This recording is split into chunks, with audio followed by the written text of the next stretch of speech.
Mateo 16, 18. En Mateo 16, 18, Jesucristo hizo algo muy interesante.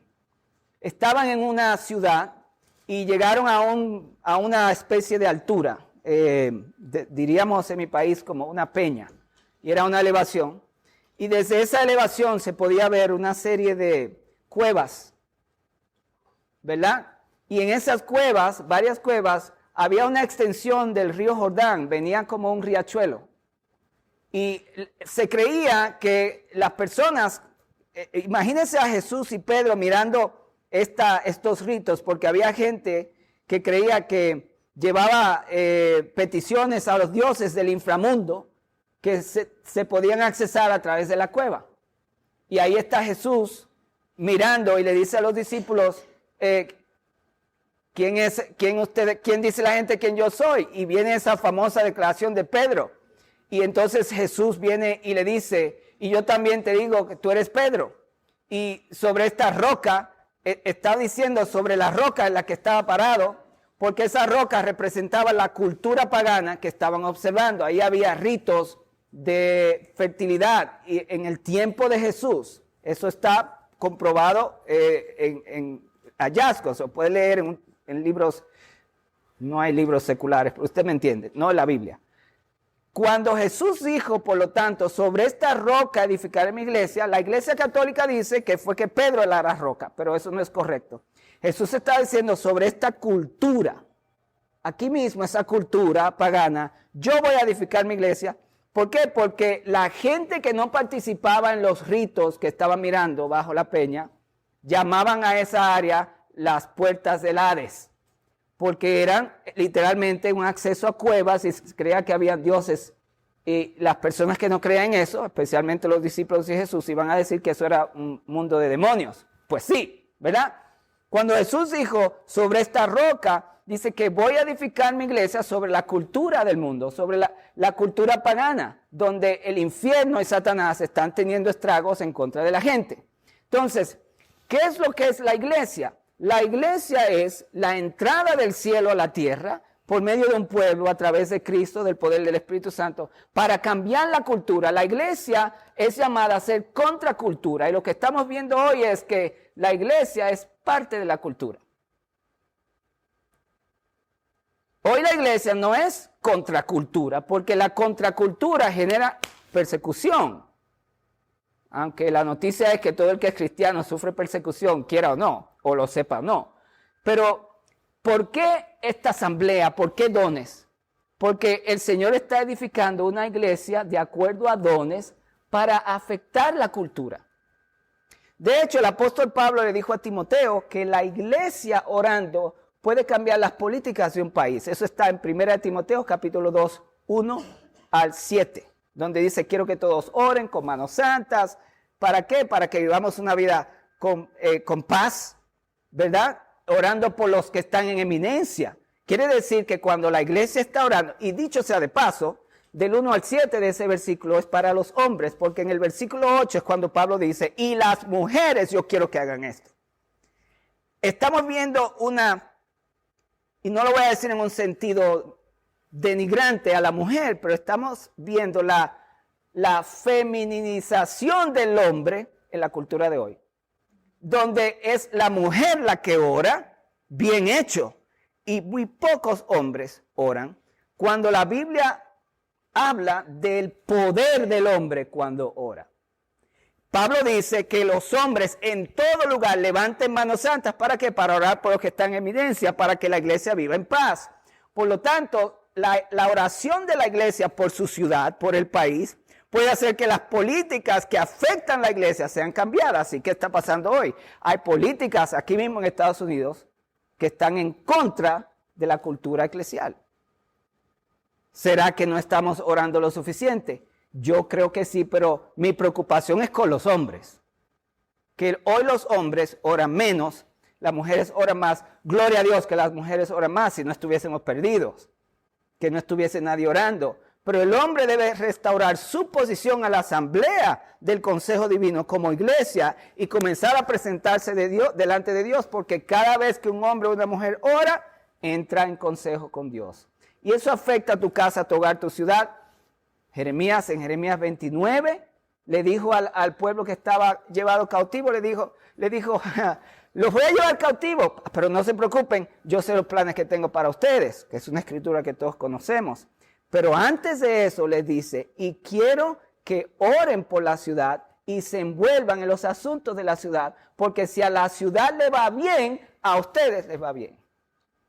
Y el apóstol Pedro, cuando habla de la iglesia como una iglesia en exilio, porque nuestra ciudadanía está en el cielo, está diciendo que la iglesia en esta tierra está en un exilio y que por lo tanto debe ser una iglesia que afecta a la comunidad. Dios no quiere que la iglesia sea una iglesia entre cuatro paredes, todo el tiempo predicándole al coro. Dios quiere que la iglesia pueda tener efecto, tal como dice la visión, ganar al mundo y luego doctrinarlos. Y luego traerlos a la guianza del Espíritu Santo. Entonces, Mateo 16, 18 es muy clave para nosotros entender cómo va a ser Cristo esa cosa que Él llama la iglesia. Y que las puertas del Hades no prevalecerán contra ella. Es decir, la cultura, la iglesia puede cambiar la cultura. Y la historia lo demuestra porque es exactamente lo que hizo la iglesia con el Imperio Romano. Y si queremos ir a más tiempo más cercano de nosotros, hablemos de Martín Lutero. O veamos el pastor bautista llamado Martin Luther King. Que la gente habla Martin Luther King, pero no lo llaman pastor. Era un ministro con fuego en su predicación. La iglesia puede hacer un cambio. Veamos este asunto de qué es lo que es la iglesia, porque usted está aquí. Hebreos 4, en Hebreos capítulo 4, versículos 14 al 16, vamos a leer todas estas escrituras, porque yo creo que es la semilla que Dios quiere sembrar, y entonces nos despedimos. Hebreos 4:14, por tanto, esto habla de Cristo, teniendo un gran sumo sacerdote, pare ahí, si hay un sumo sacerdote, hay sacerdotitos en algún lugar. ¿Me entendieron la conexión? No dice, por tanto, tenemos un sacerdote, punto, se acabó, no necesita más, pero si dice sumo sacerdote, quiere decir que hay sacerdotes que trabajan con ese sumo sacerdote. Es un sistema sacerdotal y estamos hablando de la zona roja, de la zona de Cristo. Por tanto, teniendo un gran sumo sacerdote que traspasó los cielos, ahora nos dice que ese sumo sacerdote está arriba. Por lo tanto, los demás sacerdotes, ¿dónde están? Abajo. Jesús, el Hijo de Dios, entonces dice, retengamos nuestra profesión. Esta palabra puede significar nuestra confesión, ¿ok? Pero este lenguaje de sumo sacerdote no es para gente que no es sacerdotal. Este es un lenguaje para la gente que está sirviendo con el Señor, que el Señor trajo, lo vamos a ver más adelante. Retengamos nuestra profesión, versículo próximo. Porque no tenemos un sumo sacerdote que no puede compadecerse de nuestras debilidades. Es que Señor, yo tengo esto y tengo aquello. No hay excusa. El Señor te llamó a ministrar. Y Él conoce tus debilidades. Pues no te puedes descalificar basado en tus debilidades. Tienes que venir a servir al Señor. Sino uno que fue tentado en todo según nuestra semejanza, pero sin pecado. El versículo 16 dice, acerquémonos pues confiadamente al trono, no a la congregación, al trono. El trono es el lugar de ministerio. No es la puerta. ¿Se acuerdan que hablamos de la puerta del tabernáculo? Y como esta puerta de 4 colores representa 4 posiciones de Cristo, de las que hablan los evangelios. Mateo, el color azul, Jesucristo es rey. Después viene Marcos, el color rojo, que se enfatiza mucho la cruz. Marcos es un evangelio rápido, lleva a la gente a la cruz de una vez. Es el rojo, el escarlata, Jesús nuestro Salvador. Luego Lucas se enfoca en Jesús como el Hijo del Hombre. Ese es el color blanco, la puerta del tabernáculo. Y el azul, el púrpura es Mateo, perdón, y el azul es Juan. Juan se enfoca en el azul, Cristo como Hijo de Dios, que vino del cielo. Entonces, cuando venimos a Cristo tenemos que reconocer que Él es Rey, Salvador, hombre que se asemeja a nosotros y nos entiende, Hijo de Dios. La mayoría de la gente hoy conoce a Cristo como Salvador, pero no como Rey. Ese es un problema porque Cuando usted viene a la iglesia, si viene a Cristo como Salvador y eso está bien, pues se arrepiente de sus pecados, pero cuando es como rey, no espera que entre por la puerta, es a venir a postrarse delante del Rey de Reyes y Señor de Señores. Y lo conoces como hombre, es para que entiendas que Él te conoce y entiende tus debilidades también. Hijo de Dios es que Él es divino, Él es en esencia Dios. Y como Dios se merece nuestra adoración. Luego de la puerta estaba el altar del sacrificio, pues eso no es un trono. Ahí Jesucristo nos revela que Él no solamente iba a morir por nosotros, sino que también tenemos nosotros que morir y arrepentirnos de nuestros pecados. Y luego seguía la fuente de agua que representa la palabra. Y cuando entrabas en el lugar santo, que pasabas por 5 columnas, ¿verdad? Esas 5 columnas dicen que representan los 5 ministerios de Efesios 11, que lo vamos a leer, el apóstol, evangelista, pastor, maestro y profeta. Entras ya a otro nivel. Y ahí adentro, como ya Cristo rompió el velo, eso se llama el trono de la gracia. Pero en ese trono de la gracia hay varias cosas. Estaba el candelabro que representa la iluminación del Espíritu Santo, la mesa con los 12 panes que se llaman los panes de los rostros, representando las 12 tribus. Y ese pan tenía mirra. Por lo tanto, en la vida cristiana usted va a tener iluminación espiritual, pero también va a tener amargura. Hay sufrimiento con la dulzura de estar con Jesús. El altar del incienso es parte del trono, que quiere decir que los cristianos oramos. Y entonces está ese lugar donde está el Padre, que es el arca del pacto. Entonces, cuando esta escritura dice, acerquémonos confiadamente al trono de la gracia, es donde Cristo está entronado en la presencia del Padre. El sacerdote, usted entonces, no debe quedarse en el atrio, en las cosas de la puerta, nada más con la sangre y el arrepentimiento todos los domingos, y luego leer la Biblia un poquito. Hay que entrar adentro a descubrir quién es este sumo sacerdote y qué es lo que por Dios santo quiere hacer conmigo. Y cómo yo lo puedo ayudar a cambiar el mundo, porque este Jesús, Dios mismo, es un transformador. Y es el hombre más poderoso en la historia de la humanidad. Y entonces yo estoy allá atrás en la puerta, Pastor Josué, ora por mí que pequé otra vez. Y Jesús allá adelante, entra, pero que no puedo, ya yo te conozco. Y la gente tiene que comenzar a subir de nivel espiritual. Y eso es lo que está diciendo Hebreos. ¿Cuál es el próximo versículo? ¿Dónde estamos, don Marcos? ¿El 16 o el 15? El 16. Mire ahora Hebreos capítulo 2. Saltemos del capítulo 4 al capítulo 2 de Hebreos. Y vamos a leer versículos 11 al 18. Hebreos 2, 11 al 18. Porque el que santifica a los que son santificados, de uno son todos, por lo cual no se avergüenza de llamarlos, ¿qué? Hermanos. Ese término es un término sacerdotal.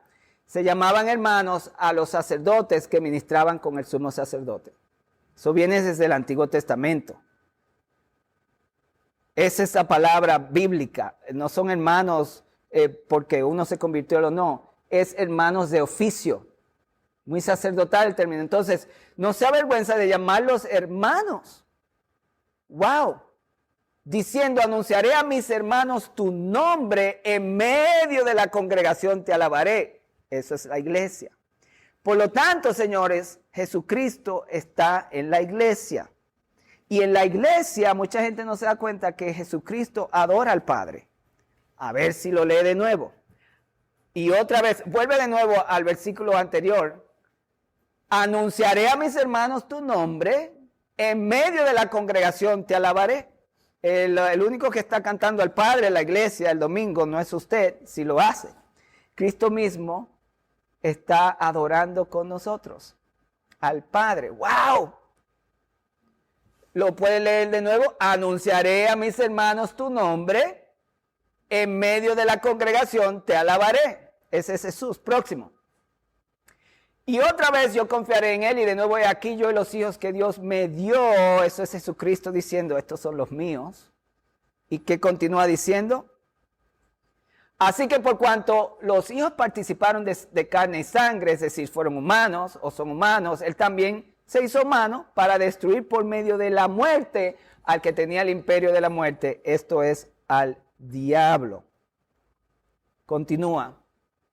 Y librar a todos los que por el temor de la muerte estaban durante toda la vida sujetos a servidumbre, porque ciertamente no socorrió a los ángeles, sino que socorrió a la descendencia de Abraham, por lo cual debía ser en todo semejante a sus hermanos, para venir a ser misericordioso y fiel sumo sacerdote en lo que a Dios se refiere, para expiar los pecados del pueblo. Ahí habló del pueblo.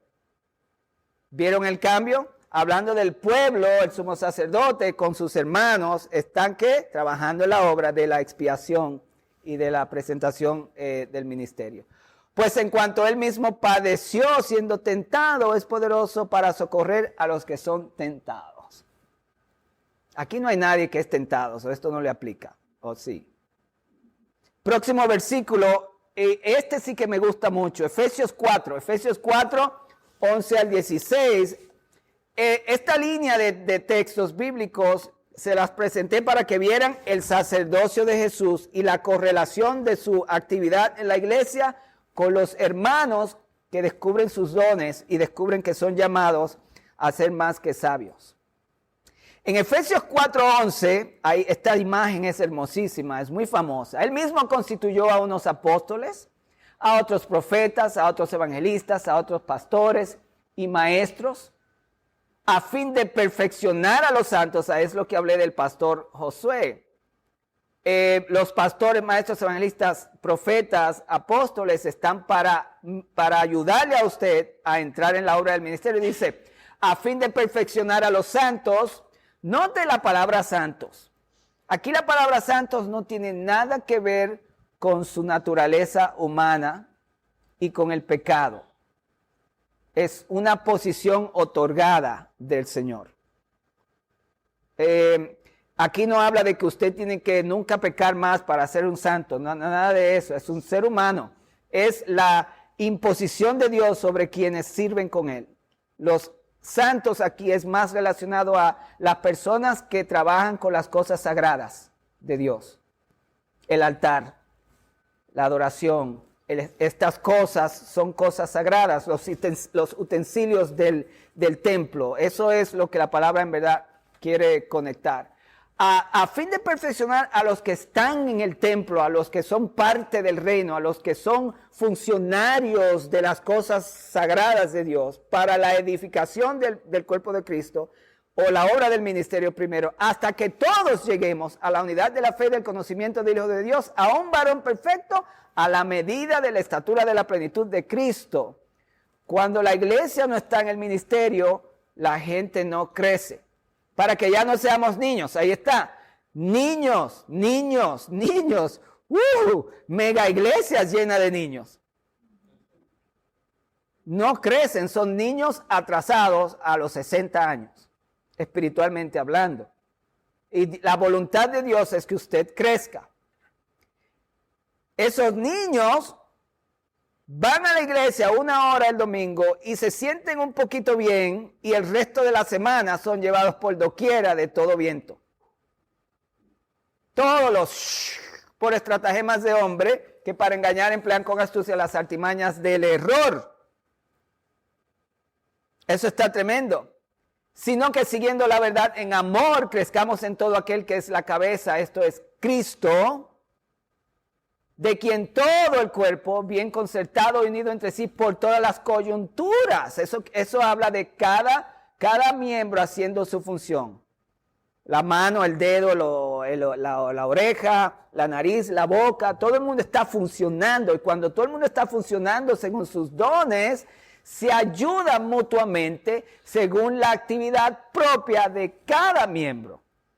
El profeta en la profecía, el que limpia el baño, limpiando el baño, el que prende la luz, el que canta, todo el mundo en su función.